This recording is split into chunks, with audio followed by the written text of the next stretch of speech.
Hi, I'm Erin. Welcome to my home. This house was built in 1912, so it's a century home here in Calgary. Come on in and I'll give you a tour. When we bought this house, we fell in love with it immediately. The bones of the house were amazing, but it needed a lot of updating. And so with a couple coats of paint and some new curtains, we were able to transform it into what it is now. I would describe it as more eclectic than anything else. It's not really, there's no style to it. There's no traditional, modern. It's just basically whatever I'm feeling that day. When you are going into a different season, changing out your pillows and what's on your coffee table, I definitely utilize this coffee table with different coffee table books, and I change all the time. It's never the same, and I do it to the season, right? And so it's just like in retail. I have a big background in visual merchandising, and so I look at it like you're updating your closet for the season as well, and you don't need to do it and spend a ton of money. I actually just recycle what I have, or I change out the covers of pillows, or a throw blanket here and there. But I don't like to keep things the same throughout the season. It's always changing in here. I think it's embedded in me at this point from having done it for so long. I worked with a company where the presentation was so important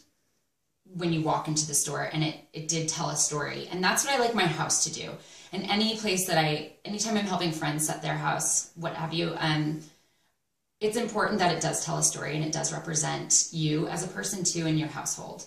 Even when you walk into a space, the traffic flow of how your guests come in is really important, and how they're seeing things and whether they know what they're looking at or not. It's more subconscious. Exactly, but it's the flow of how things go, filling negative space but not making it overcrowded and cluttered.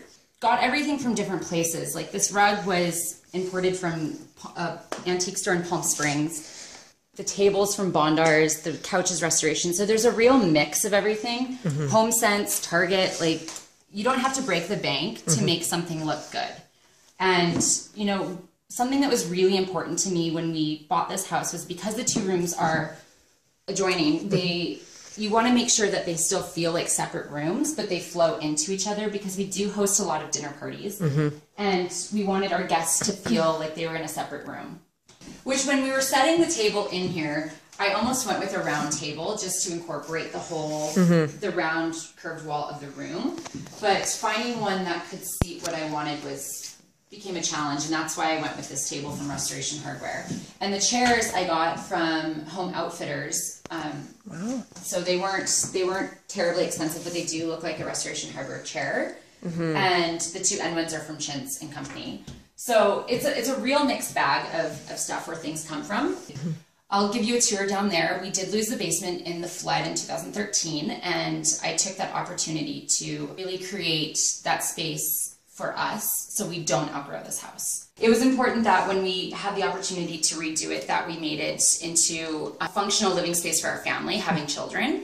And all the little details were really important to me. I worked with a contractor, and he and I went through and drew the space together, and I went and picked out all the supplies on my own just to be on a budget, because knowing that we did have a big flood, we didn't want to invest a lot into our basement and then lose it again potentially. Bit of a mess in here, but it is meant for children's toys. Incredible. So when we do have guests over, you don't have to I don't feel like we need to live in our children's space, and they can live in ours, and they adapt to us. And so that was important. So here I have all of his toys in baskets, but I threw some pillows on there because it doesn't need to look like there's toys in the basket. Thank you so much for showing us through your house today, and all the best and good luck on being the next Western Canada stylist. Thank you.